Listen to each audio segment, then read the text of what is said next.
Қазіргі Қазақстанның бірегей тарихы бірнеше мыңдаған жылдардан бастау алады. Біздің кең байтақ даламызда адамдар сонау тас дәуірінен өмір сүріп келеді. Содан бері қарабайыр қауымдар ғасыр өткен сайын өз мәдениетін дамытып, бүгінде көшпелілер мәдениеті қалыптасты. Кейін келе мал шаруашылығының жолға қойылуымен ел жұрт бір орынға орныға бастады. Бұл құбылыс сонау қола дәуірінде пайда болды. Ол қазақ жерінде біздің заманымыздан бұрынғы 2-ші мыңжылдықтың соңы мен 3-ші мыңжылдықтың басында басталды. Қола дәуірінің басталуы шаруашылықтың, оның ішінде мал шаруашылығының өнімді түрлерінің қалыптасуымен дамуымен ерекшеленеді. Сонымен қатар бұл кезең металды, атап айтқанда қоланы зерттеумен ерекшеленеді.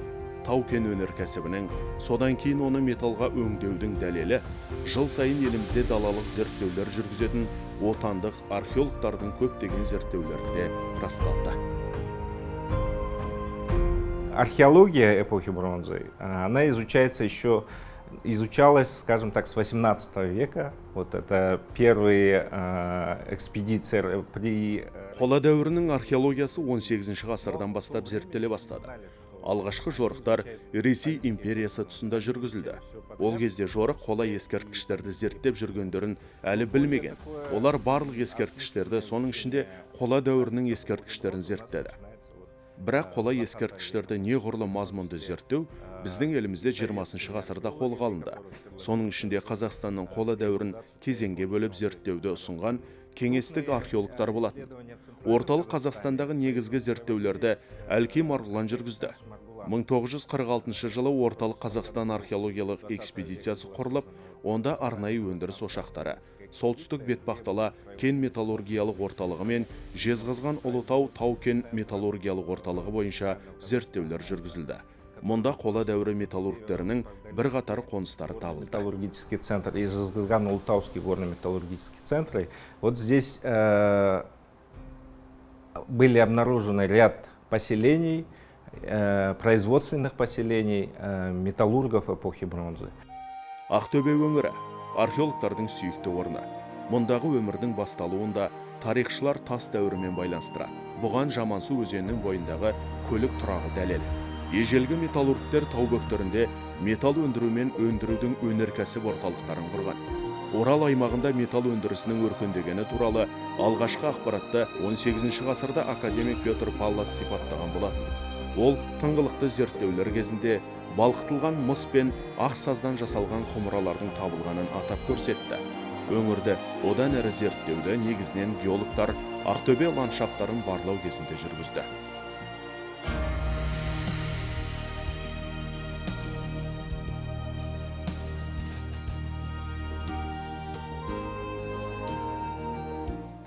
Геологи, Сегедин, Коробков, они...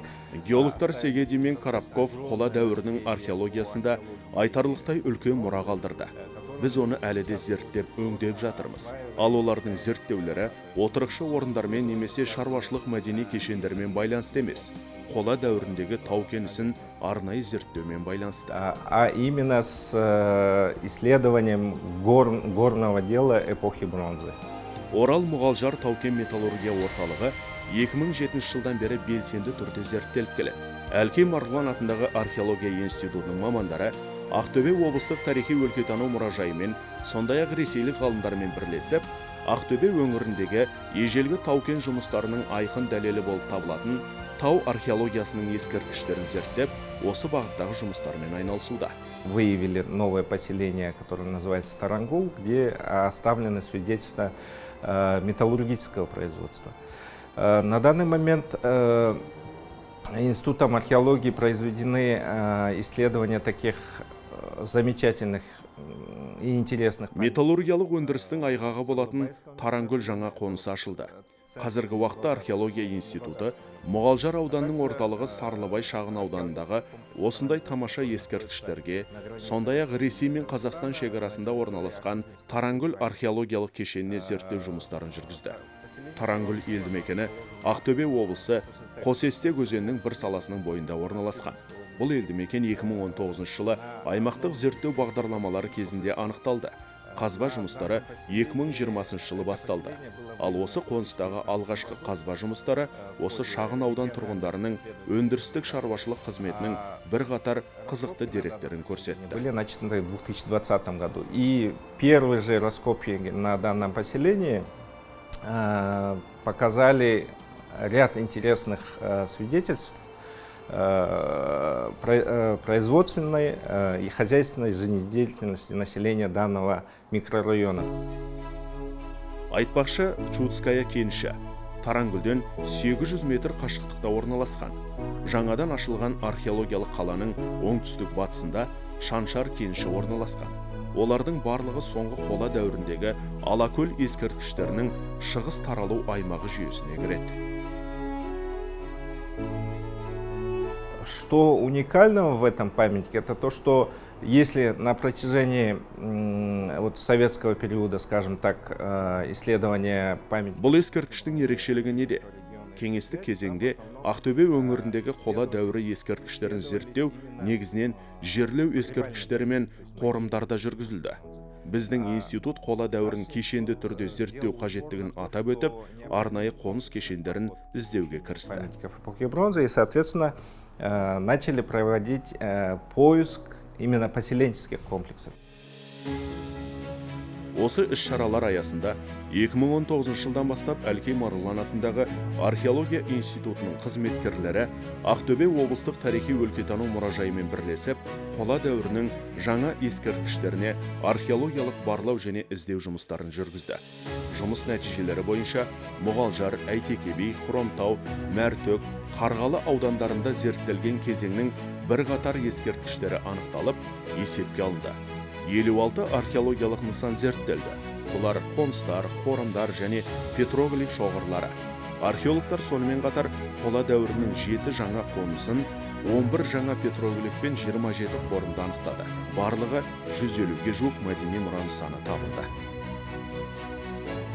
При первых исследованиях мы думали, что это рядовое поселение, возможно, даже сезонное поселение, но при углублении при выявлении культурного слоя мы... Алғашқы зерттеуімізде бұл кәдімгі елді мекен деп ойладық, тіпті маусымдық деп санадық. Бірақ біз тереңдеген кезде мәдени қабаттың өте күрделі екенін анықтадық. Бірінші жылы археологиялық кешен мен Тарангүл қалашығын соңғы қола дәуіріне жатқызуға мүмкіндік беретін мәліметтер алынды. Яғни радиокөміртекті даталар бізге елді мекеннің біздің дәуірімізге дейінгі 17-15 ғасырларда жұмыс істегенін көрсетті. 2021 жылы біз бұл кешенді зерттеуді жалғастырып, металлургиялық өндіріске қатысты қызықты материалдарға тап болдық. Мұнда металлургиялық пештердің қалдықтары табылды. Данного комплекса и наткнулись на достаточно интересный материал, связанный с металлургическим производством. Здесь были обнаружены остатки металлургических печей. Айтпақшы, мұндай шахталық пештер орталық Қазақстанда бұрында табылған еді. Ғалымдардың пайымдауынша, 1,5 мың шақырым қашықтыққа қарамастан, ежелгі адамдар өзара технологиялық тәжірибелермен және кенді балықтау дәстүрлерімен алмаса алған. В технологическом плане это была определенная система, колодец, печь. То есть рядом с колодцами устанавливали очишки, где производили... Технологиялық тұрғыдан алғанда бұл оңғыма пеш аталатын белгілі бір жүйе болатын. Құдықтардың жанына ошақтар орнатылған. Онда кенді балқытып, одан әрі қола бұйымдарын құюға жүргізілген. Металл кенін балқыту үшін Цельсий бойынша 1,5 мың градусқа дейін температура қажет. Қарапайым пеште мұндай температураға белгілі бір шарттарсыз жету мүмкін емес.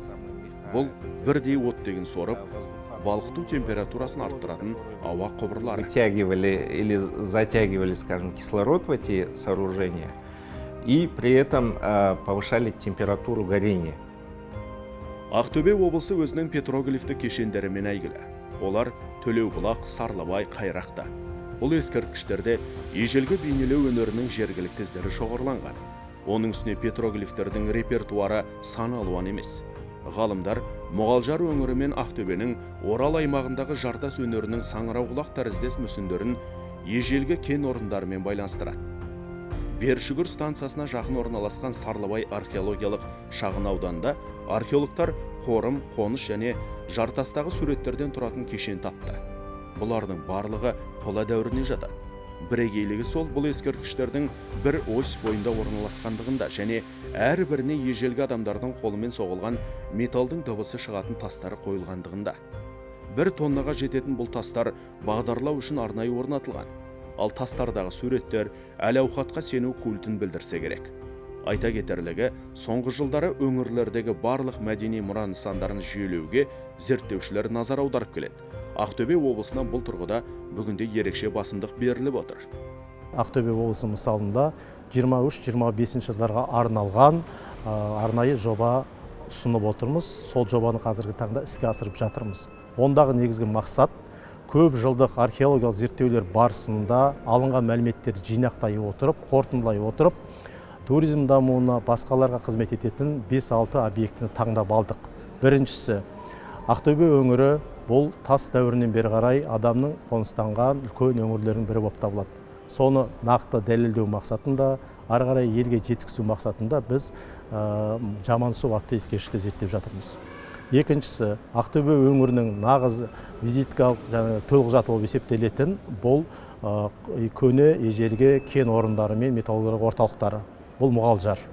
Мұғалжар тауына қатысты бұл жерде үлкен біз зерттеулеріміз барысында кеншілердің қонысын тапқан болатымыз. Тараңғол атты қоныс, осы қоныста зерттеулерді жалғастырып жатырмыз. Өте алынған нәтижелер өте жақсы. Сол нәтижесінде ары қарай өңірдің дамуына ол қызмет ететін болады.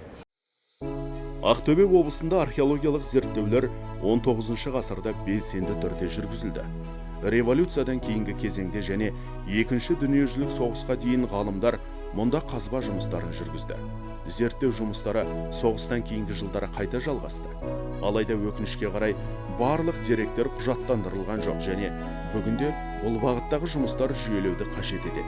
Міне, облыс ғалымдары қазір Әлкей Марғұлан атындағы археология институтымен бірлесіп, осы шаруаларды атқарып жатыр.